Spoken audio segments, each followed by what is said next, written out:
Haleluya, puji Tuhan. Shalom, selamat pagi Bapak Ibu yang dikasih Tuhan. Kita bersyukur dalam anugerah Tuhan di kesempatan pagi hari ini. Kalau kita boleh ada sebagaimana kita ada.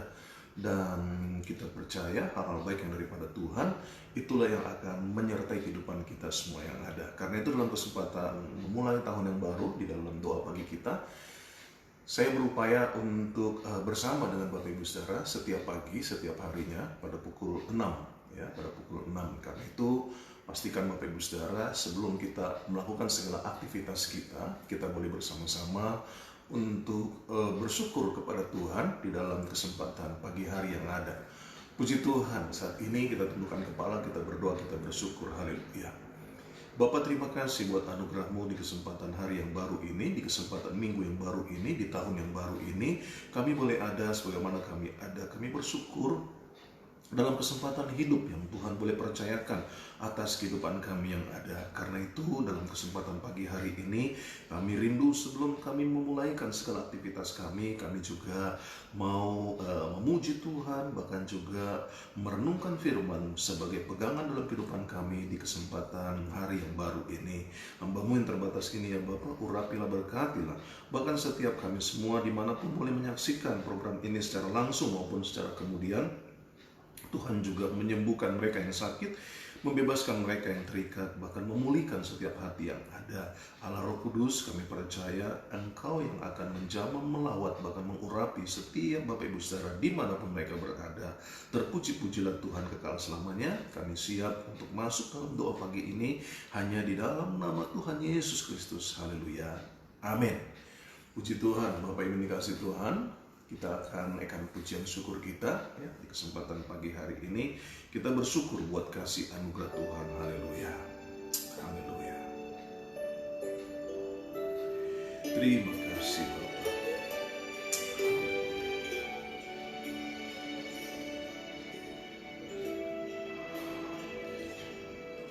Ku bersyukur buat kasih-Mu menyelamatkan hidupku. Oh Yesus, Tuhan dan Rajaku, dengan apa kan ku balas anugerah-Mu yang ajaib? Biarlah hidupku selalu menyenangkan hati-Mu. Betapa kagum ku melihat perbuatan tangan-Mu, ajaib dan mulianya kuasa-Mu nyata dalam hidupku. Sungguh ku tak dapat mengerti besarnya karya-Mu, oh indahnya, oh heran kasih-Mu.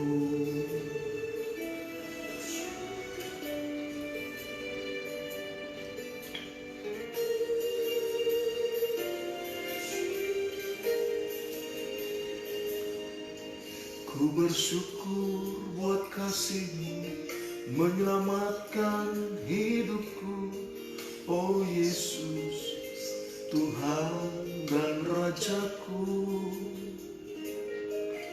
dengan apa kan ku balas anugerah-Mu yang ajaib? Biarlah hidupku selalu menyenangkan hati-Mu. Betapa kagum ku melihat perbuatan tangan-Mu, ajaib dan mulianya kuasa-Mu nyata dalam hidupku. Sungguh ku tak dapat mengerti besarnya karya-Mu, oh indahnya, oh heran kasih-Mu. Betapa kagum ku melihat perbuatan tangan-Mu, ajaib dan mulianya kuasa-Mu nyata dalam hidupku. Sungguh ku tak dapat mengerti besarnya karya-Mu, oh indahnya, oh heran kasih-Mu.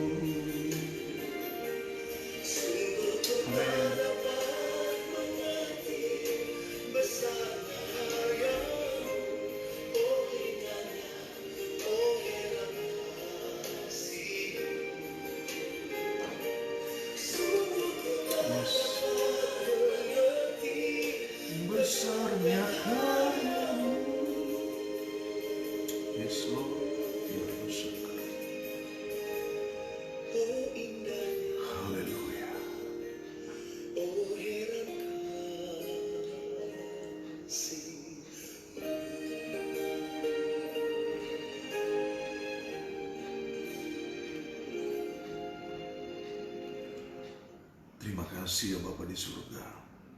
Kami kagum akan apa yang menjadi kasih-Mu. Kami kagum akan apa yang menjadi kuasa-Mu. Haleluya. Kita siapkan hati dan hidup kita buat apa yang menjadi renungan firman Tuhan pagi hari ini. Kita naikkan syukur kita. Haleluya. Haleluya. Yes Lord Jesus. Haleluya.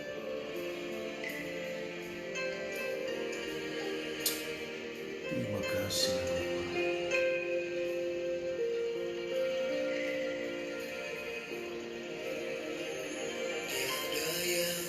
Seperti Engkau begitu mengasihiku, Kau Tuhan sanggup menjawab semua seru doaku. Amin. Seperti Engkau begitu mengasihiku, Kau Tuhan sanggup melawan seluruh kehidupanku. Aku percaya Tuhanku ajaib, Kau turun tangan memulihkanku. Aku percaya Tuhanku dahsyat, Kau turun tangan memberkatiku.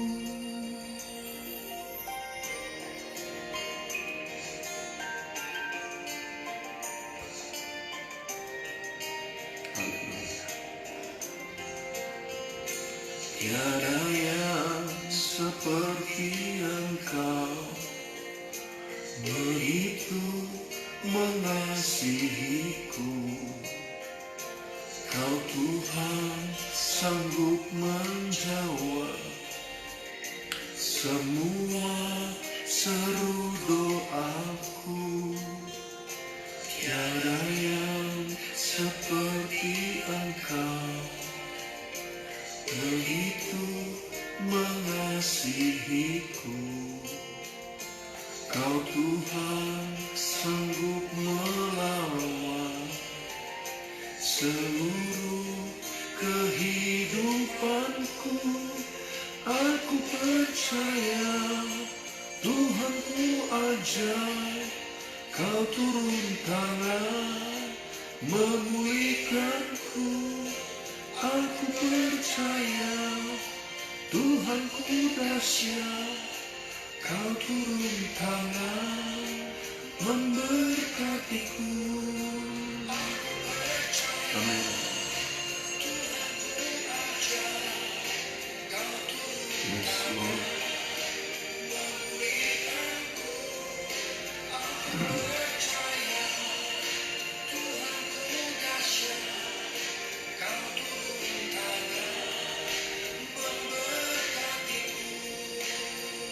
Haleluya.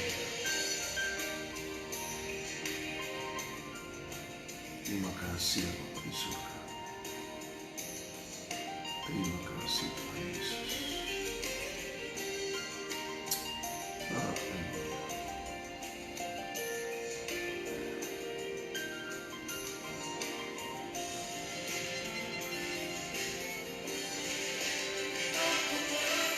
Yes, Lord. Kau turun tangan memulihkanku. Aku percaya. Amin.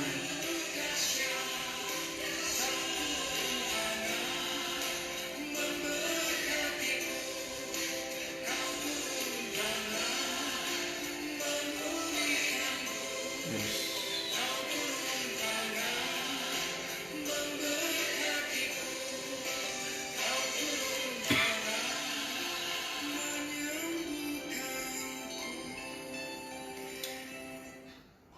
Bapak, terima kasih buat anugerah-Mu, terima kasih buat kasih setia-Mu. Kami percaya hal-hal baik yang daripada Tuhan Itulah yang terus menyertai kehidupan kami yang ada. Itu sebabnya pagi hari ini kami rindu apa yang menjadi kebenaran firman-Mu dinyatakan dalam kehidupan kami yang ada. Sehingga setiap kami tahu apa yang harus kami lakukan dalam kehidupan kami. Hamba-Mu yang terbatas ini ya Bapa, urapilah, berkatilah, sehingga setiap kami boleh diberkati Tuhan. Yang sakit Tuhan sembuhkan, yang susah Tuhan hiburkan, yang terikat Tuhan lepaskan. Dalam nama Tuhan Yesus Kristus, kiranya Tuhan mengurapi, memberkati apa yang menjadi kebersamaan kami dalam doa pagi kami hari ini. Haleluya. Amin. Shalom Bapak Ibu yang dikasih Tuhan. Kita bersyukur dalam anugerah Tuhan di kesempatan pagi hari ini. Dan tentunya menjadi satu sukacita bisa bersama dengan setiap Bapak Ibu Saudara. Bapak Ibu yang dikasih Tuhan, memang dalam kesempatan tahun 2021 ini saya akan mengupayakan bersama dengan Bapak Ibu Saudara setiap pagi pada pukul 6 ya sampai selesai. Sebenarnya ini juga adalah sesuatu hal yang menjadi satu tekad saya. Kenapa? Karena begini Bapak Ibu Saudara, saya ini masih dalam kondisi sakit ya, tapi saya tetap berdoa sama Tuhan. Kemarin, tepatnya hari kemarin, itu saya demam. Saya menggigil begitu luar biasa. Dan suhu tubuh saya tidak terlalu tinggi, maksudnya 37,6 ya, dan akhirnya saya panas dingin seperti itu tepat hari kemarin gitu. Lalu saya coba berdoa sama Tuhan, saya bilang, Tuhan, saya rindu sekali, artinya semua kita pasti akan meninggal, semua kita pasti akan mati, tetapi saya rindu dalam kesempatan hidup saya itu boleh tetap melayani Tuhan ya. Nah, dalam kondisi pandemi COVID-19 seperti ini memang ada keterbatasan ya di dalam gerak kita.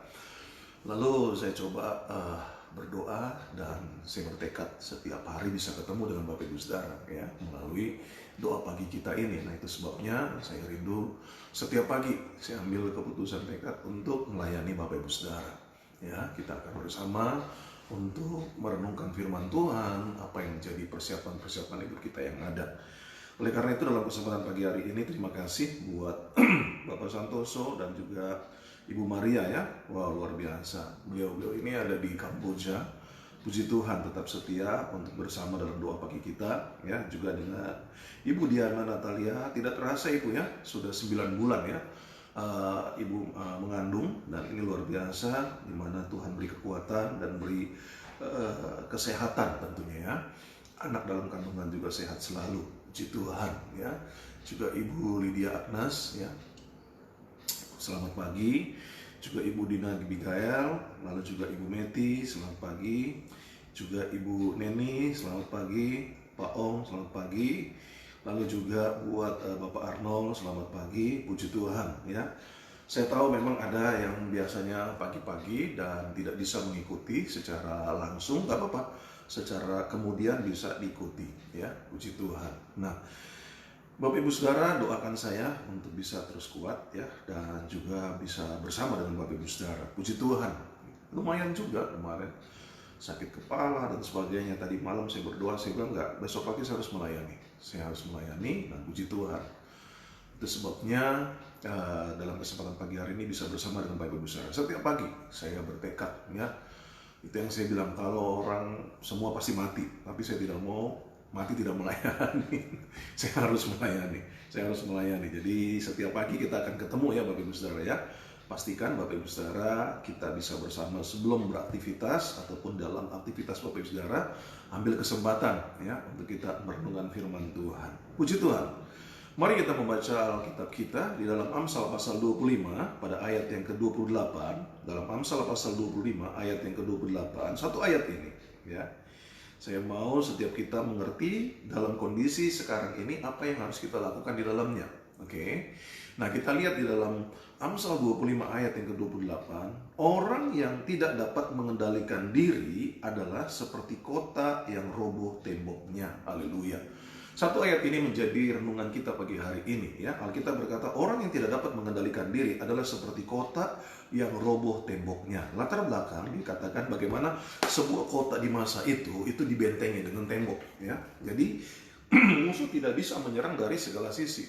Mereka harus dari depan ya. Dan dari depan itu tentu ada penjagaan yang kuat. Nah, Alkitab katakan bahwa orang yang tidak dapat mengendalikan diri itu seperti kota yang yang runtuh temboknya.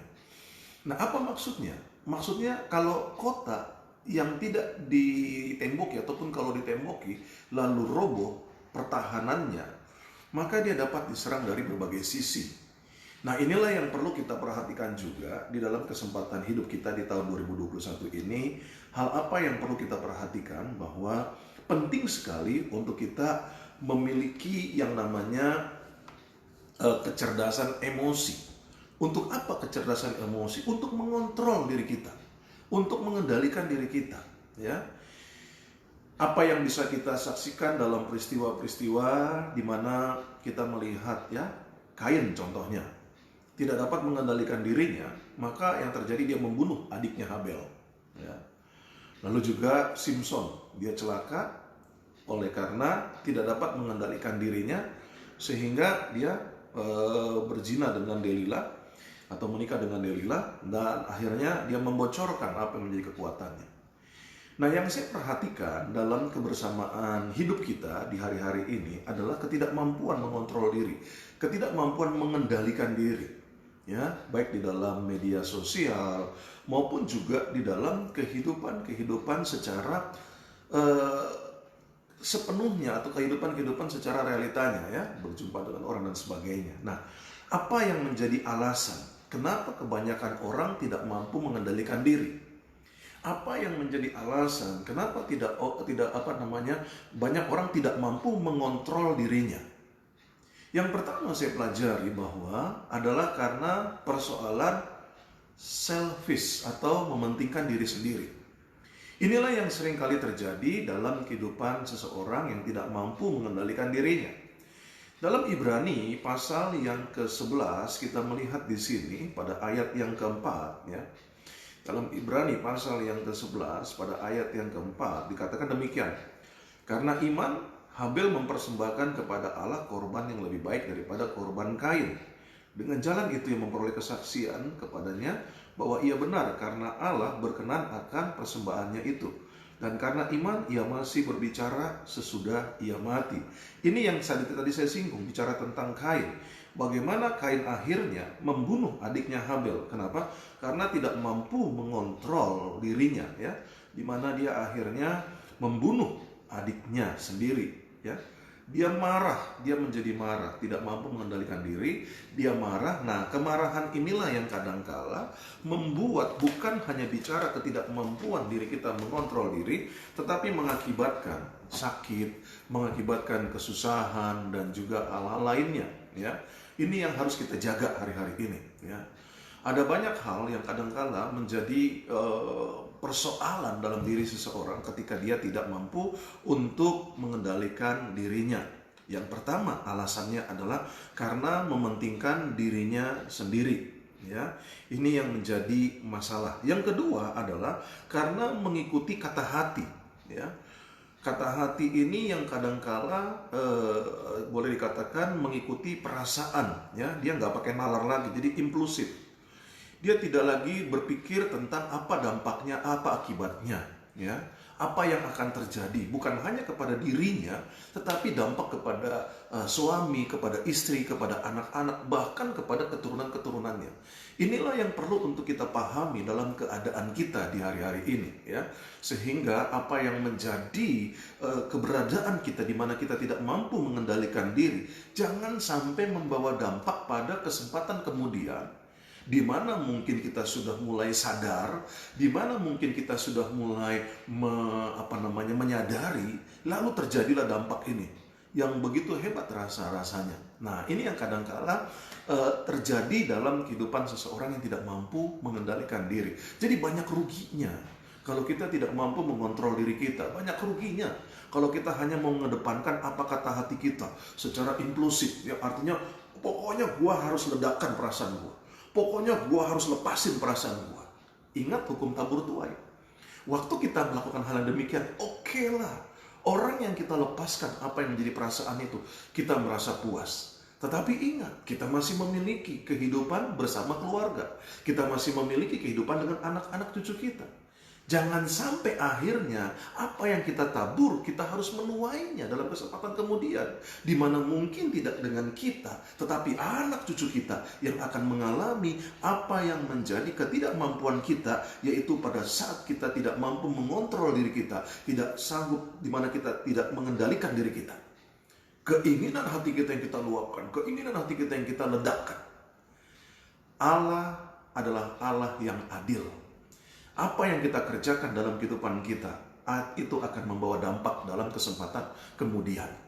Begitupun sebaliknya, waktu kita bicara tentang kebaikan, maka apa yang kita tabur sebagai kebaikan, itu akan berdampak kepada anak cucu kita. Itu sebabnya Alkitab berkata, anak cucu orang benar tidak akan meminta-minta roti. Tentunya dari orang tua, dari kakek, dari leluhur yang tidak benar, itu tidak mungkin akan turun sesuatu berkat Allah kepada anak cucu orang benar. Nah, oleh karena itu dalam kesempatan ini mari kita kendalikan diri kita, ya. Jangan sampai kita seperti kota yang tembok roboh, yang temboknya roboh, yang temboknya runtuh, yang membuat kita akhirnya gampang sekali mengalami yang namanya serangan-serangan daripada hal-hal yang seharusnya tidak harus terjadi. Kalau tembok itu kuat, kalau tembok itu ada, maka serangan itu tidak akan terjadi. Nah, persoalannya adalah karena kita tidak mampu mengendalikan diri, tidak mampu mengontrol emosi kita, disitulah serangan jatuh, atau disitulah serangan akan datang. Nah, inilah alasan-alasan kenapa orang tidak mampu mengendalikan dirinya, karena sikap yang mementingkan diri sendiri, lalu meniruti kata hati, ya, lalu juga yaitu memberontak, Bapak Ibu Saudara. Ini juga yang menjadi masalah dalam kehidupan seseorang. Ketika dia tidak mampu mengendalikan dirinya, itu adalah sifat daripada pemberontak. Kembali kepada peristiwa Kain kepada Habel, ya. Coba lihat, makanya begini ya, kalau kita kembali ke dalam Kejadian pasal yang keempat, Bapak Ibu Saudara, coba perhatikan di sini. Dalam Kejadian pasal yang keempat, pada ayat yang ke-6 mulai kita melihat di sini dalam Kejadian pasal yang keempat ayat yang ke-6, saya mau tunjukkan buat Bapak Ibu Saudara, ini juga adalah merupakan hal yang menjadi pelajaran psikologis, ya. Di mana pelajaran psikologisnya? Perhatikan dalam ayat yang ke-6. Firman Tuhan kepada Kain, "Mengapa hatimu panas dan mukamu muram?" Ini Alkitab yang bilang. Jadi kalau orang hatinya panas, pasti mukanya muram. Itu sudah menjadi hukum Alkitab. Ya, jadi kita belajar nih dari sini. Kalau kita lihat orang mukanya kayaknya ditekuk terus, meremut terus, ya, itu ada masalah dengan hatinya. Nah, ya. Nah, selanjutnya dikatakan apa? Apakah mukamu tidak akan berseri jika engkau berbuat baik? Jadi aneh kata Alkitab. Kalau kita bilang bahwa kita sudah berbuat baik, tapi muka kita nggak berseri, ya, itu namanya terpaksa. Jelas loh di sini. Ya, Alkitab yang bilang. Tetapi jika engkau tidak berbuat baik, dosa sudah mengintip di depan pintu. Ia sangat menggoda engkau, tetapi engkau harus berkuasa atasnya. Nah, ini perhatikan di sini. Jadi kalau orang berbuat baik, ya, itu akan terlihat dari wajahnya. Jadi gampanglah kita untuk melihat seseorang dalam perbuatan baiknya.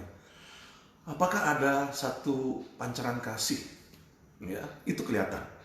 Tapi kalau orang bilang dia berbuat baik, tapi mukanya nggak berseri, Alkitab yang bilang nggak mungkin. Ya. Oh, kamu kan udah segini, oh kamu kan udah begitu, kamu kan saya tolong apa kamu? Coba saya beri apa kalau nggak? Nah, itu buat saya tidak dengan sukacita atau tidak dengan sukarela. Nah, inilah hal yang bisa kita lihat. Selanjutnya apa? Dikatakan pada ayat yang selanjutnya, dikatakan begini. Tetapi jika engkau tidak berbuat baik, dosa sudah mengintip di depan pintu. Perhatikan ini. Jadi perbuatan tidak baik apapun, ya, dalam hal ini, ketidakmampuan mengendalikan diri, ya, karena kecenderungan mementingkan diri sendiri, meluapkan emosi, ya, melampiaskan emosi, itu adalah perbuatan tidak baik. Dan apa yang menjadi dampaknya? Jelas dikatakan dosa sudah mengintip di depan pintu. Dosa identik dengan setan, ya, setan identik dengan dosa. Artinya di dalam setan tidak ada kebaikan, selalu adanya dosa. Nah, dosa itu adalah bicara tentang pintunya setan, ya. Jadi dosa apapun yang kita lakukan dalam hal ini, dalam ketidakmampuan mengendalikan diri, itu pintunya setan. Ingat ini, ya. Dalam hal apa? Pengendalian diri. Pengendalian diri dalam hal apa? Emosi. Dalam hal apa lagi? Dalam hal yang lainnya, ya. Dalam hal kita mau meluapkan apa yang menjadi marah kita, itu udah pintunya setan. Jadi tidak mengherankan kalau dalam kesempatan kemudian itu berdampak kematian. Contohnya, kita lihat selanjutnya, ya, apa yang terjadi. Kata Kain kepada Habel dalam ayat yang ke-8, pada Kejadian pasal yang ke-4, adiknya, marilah kita pergi ke padang. Ketika mereka ada di padang, tiba-tiba Kain memukul Habel adiknya itu, lalu membunuh dia. Bayangkan, ya, dari kebencian itu. Selanjutnya dalam ayat yang ke-9, firman Tuhan kepada Kain, di mana Habel adikmu itu? Jawabnya, perhatikan jawabnya.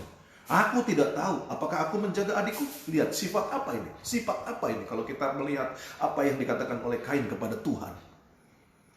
Ketika Tuhan bertanya, di mana adikmu Habel? Tuhan Maha tahu, dia tahu apa yang dilakukan oleh Kain. Tetapi lihat apa yang dikatakan oleh Kain kepada Tuhan loh. Ya. Ditanya, di mana adikmu Habel? Aku tidak tahu. Apakah aku penjaga adikku? Tuh, lihat. Inilah dia yang menjadi persoalan dalam kehidupan orang-orang di kesempatan akhir zaman ini, ya, Bapak Ibu Saudara. Jadi pemberontak. Aduh. Gak ada takut-takutnya. Dia tidak berpikir lagi tentang anak-anaknya, dia tidak berpikir lagi tentang keadaan keluarganya. Dia tidak berpikir lagi tentang orang lain yang ada di sekitarnya. Pemberontak. Bahaya sekali. Sampai Tuhan ngomong saja, tanya sama Kain, dia bilang apa? Aku gak tahu. Masa bodoh. Terserah. Mau hancur-hancur, mau mati-mati. Begitu kejadian terjadi, penyesalan baru datang kemudian. Hati-hati. Di kesempatan tahun yang baru ini, kita tidak tahu apa yang akan menjadi tantangan-tantangan hebat yang akan kita hadapi sepanjang tahun ini. Tetapi inilah yang harus kita lakukan, pengendalian diri. Belajarlah mengendalikan diri. Jangan sampai akhirnya karena kebodohan kita, karena keras kepalanya kita, ya, lalu akhirnya kita mengalami kekecewaan. Nah, itulah hal yang perlu kita perhatikan, ya. Jadi di sini apa yang bisa kita lihat dampak daripada Amsal 25 ayat yang ke-28, ya. Dikatakan orang yang tidak mampu mengendalikan diri seperti kota yang roboh temboknya. Dalam Amsal 25 ayat 28 ini akibatnya yaitu apa? Pertahanan diri kita menjadi lemah, ya. Kita tidak bisa mengontrol. Yang pertama, pertahanan diri dalam hal apa? Masalah emosi. Ya, jadi kita tidak mampu mengontrol emosi kita. Lalu yang selanjutnya yang terjadi apa? Masalah fisik. Begini Bapak Ibu yang kasih Tuhan. Waktu kita emosi, itu sistem dalam tubuh kita itu kacau, ya. Jadi sirkulasi darah dan sebagainya itu menjadi kacau. Kenapa? Karena emosi. Nah, waktu emosi ini terus terjadi setiap hari dengan detak jantungnya sedemikian rupa, kacaulah sistem dalam tubuh kita yang mengakibatkan apa? Lemah secara fisik. Yang akibatnya juga imun menjadi turun. Gitu loh. Nah, ini perlu diperhatikan Bapak Ibu Saudara. Ya, kalau kita tidak mampu mengendalikan diri, maka itu yang akan terjadi. Yaitu kacaunya emosi, lalu sakitnya fisik kita, dan yang berdampak kemudian yaitu apa? Masalah rohani. Nah, ya, kita bisa melihat akhirnya apa? Orang yang sudah melayani, coba kita lihat. Orang yang nggak mampu mengendalikan diri, ya, dia bagaimana dulunya melayani. Tiba-tiba kita mendengar, loh kok dia udah nggak melayani, dan mulai merasa bahwa nggak nyaman dalam pelayanan. Kenapa? Kita melayani Tuhan kok, kita bukan melayani manusia. Ada hal-hal yang tidak mampu dalam dirinya yang tidak dia kontrol, yang tidak dia kendalikan, sehingga akhirnya apa? Dampaknya itu. Jadi selain dampak emosi, dampak fisik, tetapi juga dampak rohani. Iya kan? Coba kita lihat. Nggak usahlah bicara tentang jemaat-jemaat yang lalu melayani. Pendeta-pendeta juga ada kok yang akhirnya mengalami kekeringan rohani. Kenapa? Karena itu tadi. Ada hal-hal yang menjadi penyebab, yaitu ketidakmampuan mengontrol diri, ketidakmampuan mengendalikan diri. Apalagi bicara tentang pelayan-pelayan yang istilahnya baru mau melayani, ya kan? Dengan tantangan yang begitu hebatnya, tidak mampu mengendalikan diri. Nggak heran. Banyak yang mengalami hal seperti itu. Alkitab berkata bahwa seleksi alam akan terjadi. Banyak yang dipanggil, sedikit yang terpilih. Nah itu sebabnya dalam kesempatan hidup kita, ayolah, mari kita mulai belajar mengendalikan diri. Haleluya. Oleh karena itu, bagaimana caranya kita untuk mengendalikan diri? Ya. Yang pertama, mari kita melihat di dalam Yakobus pasal yang pertama pada ayat yang ke-14. Ya. Dalam Yakobus pasal yang pertama pada ayat yang ke-14, apa yang bisa kita lihat di dalam ayat firman Tuhan ini? Oke. Dikatakan demikian. Tetapi tiap-tiap orang dicobai oleh keinginannya sendiri, karena ia diseret dan dipikat olehnya. Perhatikan di sini. Dan apabila keinginan itu telah dibuahi, ia melahirkan dosa. Dan apabila dosa itu sudah matang, ia melahirkan maut. Jelas ya? Bahwa bukan Tuhan loh yang menjadikan masalah dalam diri kita. Tetapi yang menjadikan masalah dalam diri kita itu adalah diri kita sendiri. Ya. Karena apa? Karena kita tidak mampu mengontrol diri kita sendiri. Inilah yang terjadi dalam kehidupan banyak orang. Ya. Pengendalian diri itu atau mengontrol diri itu bisa dalam beberapa bagian hidup manusia. Karena tidak mampu mengontrol hawa nafsunya, maka terjadilah seks di luar nikah. Karena tidak mampu mengontrol birahinya, maka terjadilah perselingkuhan, ya, berzina kepada perempuan lain meninggalkan istrinya, berzina kepada laki-laki lain meninggalkan suaminya. Itu ketidakmampuan mengontrol diri, ya. Lalu juga mengontrol diri dalam hal apa? Masalah makan yang berlebihan. Ini pun juga harus diperhatikan, apalagi mengingat usia-usia yang ada, ya. Kalau kita sudah memasuki usia 40-50, kita harus mampu mengontrol apa yang kita konsumsi. Karena kemampuan mengolah makanan dalam tubuh kita itu pun juga sudah tidak seperti waktu kita umur 17 tahun, ya, dengan kadar rasa lapar yang tinggi. Juga di dalam kesempatan ini saya mau mengingatkan saja bahwa ada banyak orang ketika dia sudah usia tua, maksud saya udah usia senior, 50 tahun, 60 tahun, kadar hausnya itu dia tidak lagi signalnya seperti waktu muda, umur 16 tahun, 17 tahun. Nah inilah yang membuat akhirnya terjadi kepikunan. Ya, kenapa? Dehidrasi. Dehidrasi inilah yang membuat akhirnya seseorang itu mengalami kering batang otak. Itu sebabnya banyak minum yang sudah usia-usia lanjut, ya. Supaya apa? Supaya batang otak tidak mengalami kekeringan. Ya, jadi yang saya sampaikan di sini, kontrol makanan juga. Apa yang kita makan itu harus kita kontrol. Selanjutnya juga adalah mengontrol, yaitu penggunaan uang, ya. Karena dalam hal ini memang kita kadangkala tidak mampu mengontrol secara baik, akhirnya terjadilah hal-hal yang seharusnya tidak terjadi. Yaitu pinjaman-pinjaman, ya, kepada utang online dan sebagainya yang mengakibatkan dampak yang seharusnya tidak perlu terjadi, di mana akhirnya informasi-informasi yang menyudutkan orang yang meminjam itu membuat akhirnya menjadi malu dan sebagainya karena terjebak dengan ketidakmampuan mengontrol keuangan, ya. Lalu juga selanjutnya adalah sifat emosional, ya. Itu adalah yang suka meledak-ledak, ya. Itu juga tidak boleh karena itu akan mengakibatkan dampak yang tidak baik. Saya katakan tadi dampak itu menjadi 3 hal. Dampak emosi, dampak fisik, dan dampak rohani, ya. Coba perhatikan, ya.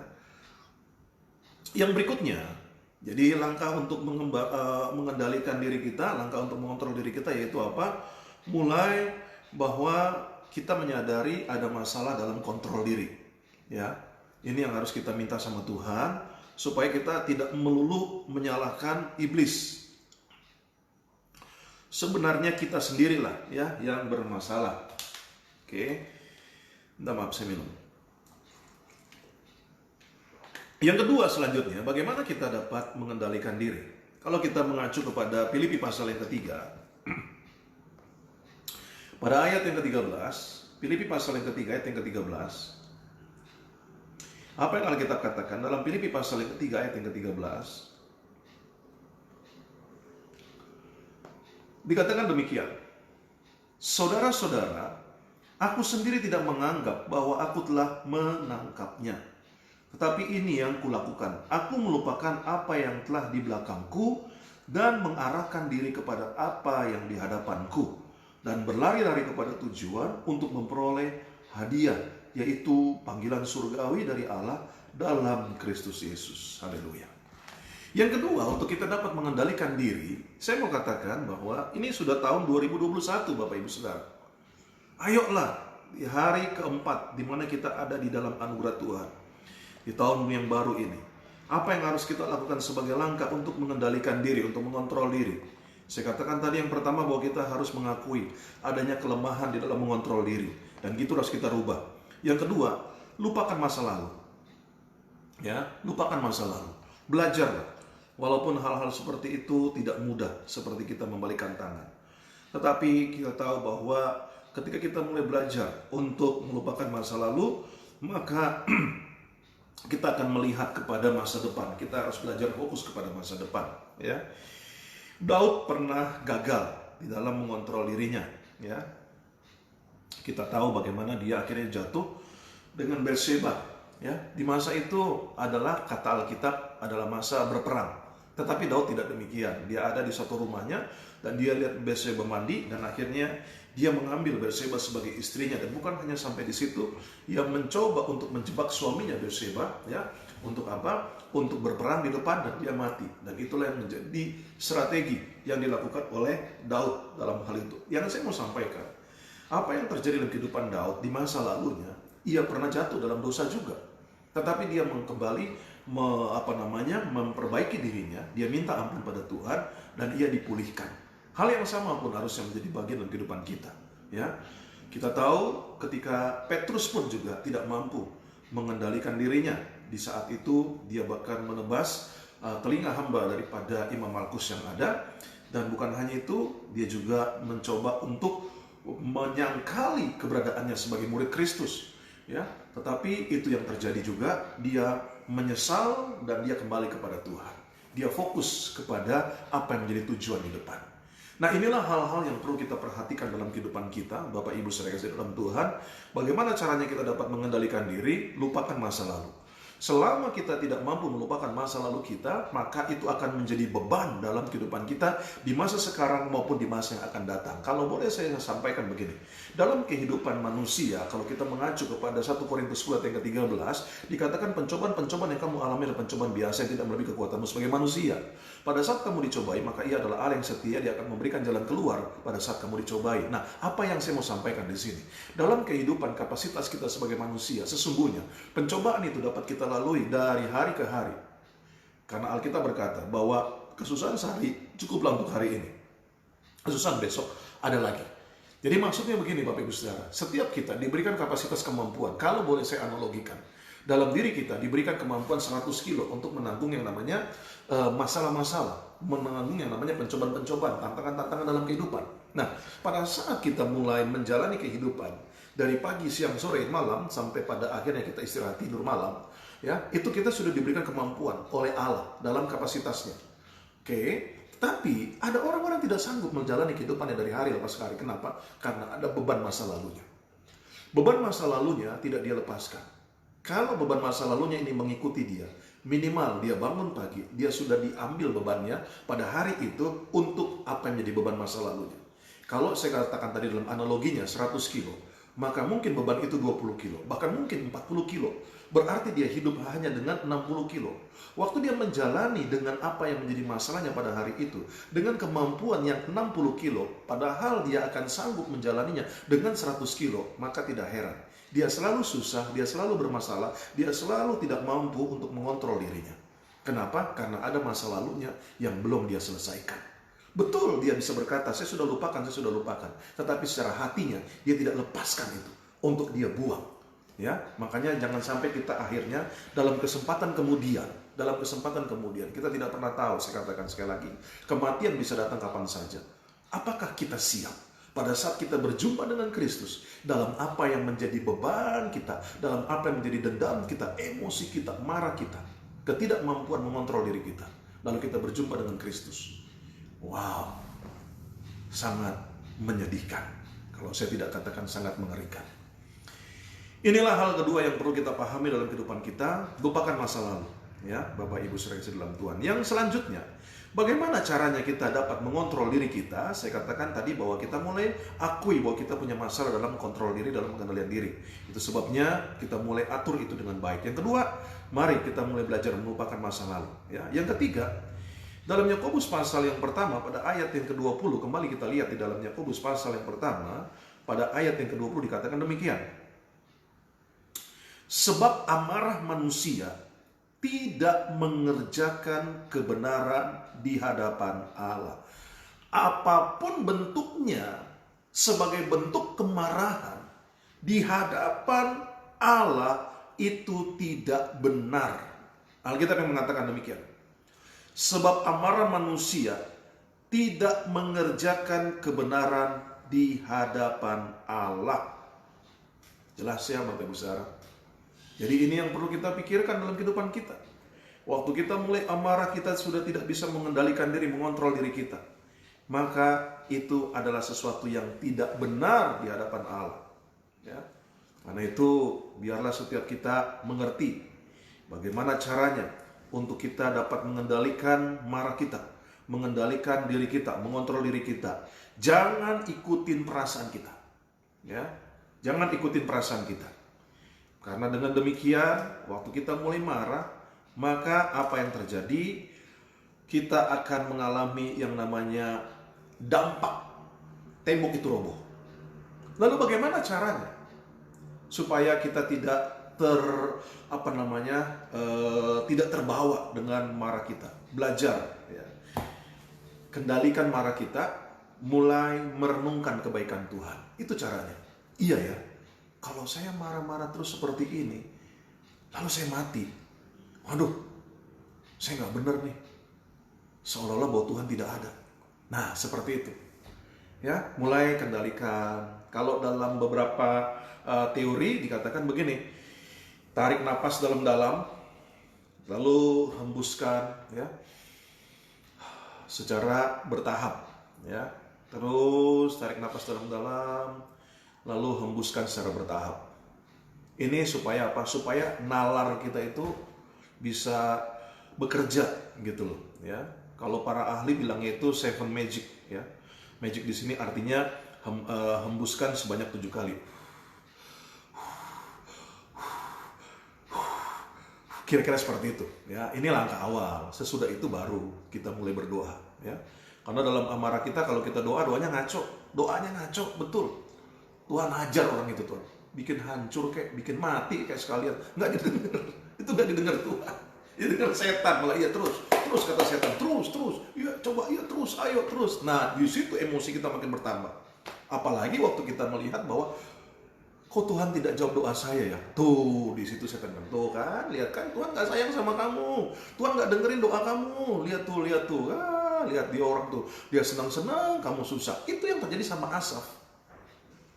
Ya, dalam Mazmur 73 dikatakan bagaimana Asaf itu merasa kok dia puasa, dia kurus, ya kan, dalam berpuasanya dilihat orang-orang di luar sana sehat, mereka gemuk, ya kan, begitu kan. Loh kok saya di sini ikut Tuhan malah menjadi seperti ini. Asaf itu juga adalah imam, seorang pemimpin pujian. Sampai seperti itu dia mengalami yang namanya kekecewaan. Nah, janganlah itu terjadi sama kita, ya. Belajarlah kita untuk belajar mengendalikan diri, ya. Dan akhirnya, bagaimana caranya kita untuk dapat mengendalikan diri? Kalau kita mengacu kepada Efesus pasal yang keempat, pada ayat yang ke-27, ya. Dalam Efesus pasal yang keempat, pada ayat yang ke-27, apa yang Alkitab katakan? Dikatakan demikian. Dan janganlah beri kesempatan kepada iblis. Nah, ya. Jadi, jangan sampai kita memberi kesempatan kepada iblis. Bagaimana caranya? Buat saya hindari pencobaan. Ya. Ada istilah bilang begini. Kalau kamu nggak mau makan buahnya setan, jangan ada di kebun setan. Nanti maksudnya Bapak Ibu Saudara? Jadi kalau kita nggak mau makan buahnya setan, jangan kita ada di kebunnya setan. Mazmur bilang jangan kamu kumpul di kumpulan pencemooh. Kebiasaan yang baik akan rusak. oleh karena kebiasaan-kebiasaan yang buruk. Kebiasaan yang buruk merusakkan kebiasaan yang baik. Jadi kita harus hindari pencobaan-pencobaan yang ada. Kita harus kontrol, kita harus mampu mengendalikan dan memilah-milah. Siapa nih orang-orang yang dapat mempengaruhi saya secara buruk, secara emosi, atau siapa nih orang yang dapat menenteramkan diri saya, supaya saya menjadi lebih baik. Itu yang harusnya menjadi bagian dalam kehidupan kita. Jadi, kalau kita lemah di dalam mengontrol diri kita, maka nggak heran, ya kan? Dimana kita bilang bahwa, saya ingat betul, teman saya dulu waktu masih saya sekolah Alkitab, ya, dia bilang saya mau saya mau menyelamatkan para pelacur, ya. Jadi dia ke komplek WTS, dia menginjil di komplek WTS. Bener nih Bapak Saudara, bener. Jadi dia menginjil dan di sana dia melayani. Dengar-dengar dia sekarang udah jadi mucikari, ya kan? Waduh. Jadi maksud saya, jangan aneh-aneh dalam hidup. Jelas ke hukum-hukum firman Allahnya. Jangan kita mau merasa sok jago, sok bisa, sok mampu gitu loh. Jangan, kita harus tahu dalam kapasitas kemampuan kita gitu loh. Ya, itu yang terjadi. Karena tidak mampu mengendalikan diri, yang ada akhirnya nggak apa-apa lah kalau cuma nongkrong-nongkrong, ya kan, di bar, begitu, diskotik, ya kan. Saya juga nggak minum kok, gitu kan. Iya. Tapi kan paling tidak kita sudah terkontaminasi dengan asap rokok, ya kan gitu. Sebagaimana itu yang akan mengganggu orang yang yang pasif gitu. Lalu juga banyak hal lainnya, ya, dimana ada seperti, ya ini memang buat ibu-ibu ya, kadang-kadang seperti itu Bu. Kalau memang keuangan kita masih sedang dalam pembatasan-pembatasan, jangan kelamaan di mall, jangan kelamaan di mall. Iya kan, apalagi kalau tahun-tahun baru seperti ini, waduh, ya kan, mall-mall itu, supermarket itu pasti ya kan ada diskon-diskon yang ada. Waduh, ibu-ibu hati-hati ya, jangan masuk dalam pencobaan. Haleluya ya. Selanjutnya juga adalah apa? Orang-orang ya, saya katakan tadi. Jadi hal-hal seperti ini perlu kita pahami ya, jaga keadaan hidup kita, kerohanian kita, jangan sampai akhirnya kita terjebak dalam keadaan-keadaan yang ada ya. Jangan sampai kita akhirnya terjebak dalam prinsip bahwa saya bisa, saya mampu, saya kuat, saya pokoknya jagoan lah, kira-kira seperti itu. Enggak ya. Kita tidak boleh masuk kepada hal tersebut. Makanya itu yang saya bilang, jangan pernah kita berpikir kita tidak makan buah setan kalau kita ada di kebunnya setan. Ya, tidak pernah, tidak mungkin saja. Pasti kalau kita ada di kebunnya setan, pasti kita makan buah setan. Nah, sama. Kalau pergaulan kita pun demikian, pergaulan kita dengan orang-orang yang justru hanya akan mengambil keuntungan dalam diri kita, ya, memancing emosi kita dan sebagainya. Buat saya, marilah kita bersikap dewasa, hindari hal seperti itu, ya. Nggak ada untungnya, malah bahkan akan membawa dampak buat keluarga kita, ya. Haleluya, puji Tuhan. Dan akhirnya, bagaimana caranya kita dapat mengendalikan diri? Mintalah kasih karunia Allah ya, untuk dapat kita mengubah diri kita yang ada, supaya kita bisa lebih lagi dapat mengendalikan diri, berdoa, lalu mendisiplin diri ya, ikutin firman Tuhan. Apa yang firman Tuhan katakan, itu yang kita lakukan di dalamnya. Puji Tuhan. Haleluya. Terima kasih Bapak Ibu saudara kasih dalam Tuhan. Inilah yang menjadi kesempatan kita di kesempatan pagi hari ini. Kiranya apa yang menjadi kebenaran firman Tuhan memasuki hari yang baru, minggu yang baru, bahkan tahun yang baru ini, Bapak Ibu Saudara dapat mengendalikan diri ya. Ingat dalam pengendalian diri, karena orang yang kurang mampu mengontrol diri atau mengendalikan diri itu karena suka mementingkan dirinya sendiri. Yang kedua, karena sering mengikuti kata hatinya, ya, kecenderungan dirinya, perasaannya, emosinya. Lalu juga karena dia memiliki sikap yang suka memberontak, ngelawan terus, kepala batu, ya.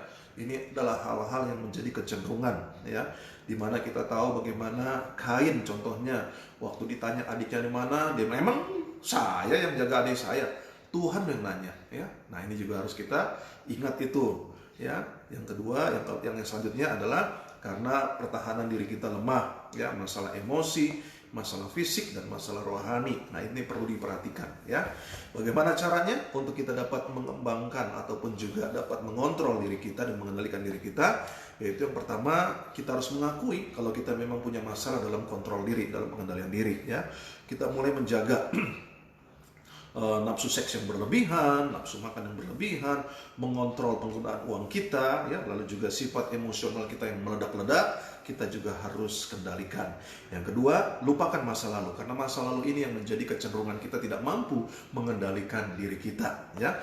Yang ketiga, jangan ikutin perasaan kita, ya, selalu ikutin apa kata firman Tuhan, ya, belajar untuk mengendalikan perasaan kita, lalu hindari pencobaan. Kalau kita tidak mau makan buah setan, jangan ada di kebun setan, ya.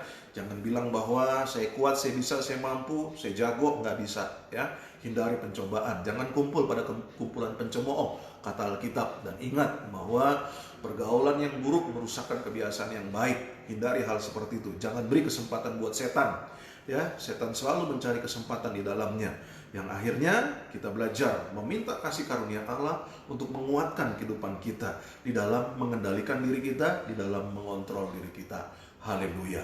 Puji Tuhan, Bapak Ibu saudara dalam Tuhan, inilah yang menjadi renungan kita pagi hari ini. Terus kita berdoa, terus kita bersyukur dalam anugerah Tuhan, ya, supaya hal-hal baik yang daripada Tuhan itulah yang terus menjadi bagian dalam kehidupan kita semua yang ada. Puji Tuhan, haleluya. Saatnya kita akan berdoa. Kita bersyukur, sekali lagi terima kasih loh buat Bapak Ibu Saudara, buat Ibu Rini, ya, buat Ibu Sumiatun juga, ya, lalu juga buat Ibu Neni, lalu juga buat Ibu Deti, dan juga buat Ibu Lydia, buat Ibu Natali, ya, semuanya, ya, Pak Ong, lalu juga Pak Resos, dan juga Pak Arnold, Ibu Deti, semuanya, ya, saya tidak bisa sebutkan satu persatu, tapi biarlah di dalam kesempatan hari ini, ya, setiap pagi bantu doa saya supaya saya boleh dimampukan bisa bersama bertemu dengan Bapak Ibu Saudara setiap pagi. Kita setiap pagi jam 6 pagi kita berdoa, dan saya upayakan sebelum jam 7 kita sudah selesai. Puji Tuhan. Kita berdoa. Bapak, terima kasih buat anugerah-Mu di kesempatan pagi hari ini, di mana kami boleh ada sebagaimana kami ada. Dan kami bersyukur memulai hari yang baru, memulai minggu yang baru, di kesempatan tahun yang baru ini, kami boleh ada sebagaimana kami ada. Kiranya kasih anugerah Tuhan turun dalam kehidupan setiap kami, sehingga setiap Bapak Ibu Saudara, dimanapun mereka berada, mampu untuk mengendalikan dirinya. Dalam kemampuan mengendalikan diri, kami boleh melihat campur tangan Tuhan, kami boleh melihat kuasa Tuhan, kami boleh melihat berkat-berkat Tuhan. Kalau ada di antara Bapak Ibu Saudara yang saat ini mengalami sakit, Tuhan sembuhkan mereka. Oleh kuasa bilur darah Tuhan Yesus, mujizat Tuhan dinyatakan, kesembuhan terjadi. Bahkan kalau ada hal-hal yang menjadi pergumulan dalam hal keuangan, makan minum mereka, Tuhan juga campur tangan di dalamnya. Tuhan cukupkan dengan cara Tuhan yang ajaib. Bahkan hari ini kami boleh berkata dengan iman, hari berkat, hari mujizat, hari pertolongan Tuhan, hari di mana berkat-berkat Tuhan dicurahkan dalam kehidupan setiap Bapak Ibu Saudara yang ada. Terima kasih Bapak di surga. Bahkan hamba berdoa juga kalau ada yang sakit saat ini, sedang ada dalam kondisi isolasi pribadi maupun juga di dalam isolasi di rumah sakit pun, Tuhan kiranya melawat, menyembuhkan setiap mereka yang ada. Dalam nama Tuhan Yesus kami melepaskan doa berkat. Allah Roh Kudus mampukan setiap kami sehingga kami boleh terus berkenan di hadapan Allah. Terima kasih Bapa di surga. Akhirnya kami juga berdoa, Tuhan kiranya juga memberkati buat setiap gereja-gereja Tuhan di mana-mana tempat. Tuhan juga kiranya memberkati setiap hamba Tuhan yang ada. Tuhan kiranya juga memberkati buat negeri dan bangsa kami Indonesia. Ke dalam tangan Tuhan yang kuat kami serahkan. Berkati Indonesia, berkati Bapak Presiden Bapak Joko Widodo, berkati juga Bapak Wakil Presiden Bapak Maruf Amin, berkati para menteri, berkati juga para kepala daerah, berkati juga buat setiap para TNI Polri maupun juga Satpol PP yang ada. Tuhan juga kiranya memberkati para medis, dokter, perawat. Tuhan juga kiranya memberkati setiap mereka yang ada. Terima kasih Bapa di surga, kami bersyukur buat anugerah Tuhan, dan kami percaya hal-hal baik itu yang bukan hanya terjadi dalam diri kami, tetapi juga anak cucu kami juga mengalami hal-hal baik yang daripada Tuhan saja. Terpuji-pujilah Tuhan kekal selamanya. Mampukan kami untuk setiap pagi bersama di dalam melakukan aktivitas kami sebelumnya. Kami boleh mendengar mendengarkan firman Tuhan dan bersama memuji Tuhan. Terpuji-pujilah Tuhan kekal selamanya. Haleluya. Dan akhirnya Bapak Ibu sekalian dalam Tuhan, ingatlah bahwa sesungguhnya Allah itu baik. Sekali-kali Ia tidak pernah meninggalkan kita. Arahkan hati kita kepada Tuhan. Terimalah berkat yang datangnya dari Allah Bapa, kasih anugerah daripada Tuhan Yesus Kristus, penyertaan penghiburan, pengurapan persekutuan daripada Allah Roh Kudus, turun atas kehidupanmu, atas kehidupan keluarga rumah tanggamu, atas kehidupan masa mudamu, masa tuamu, bahkan anak dan cucumu.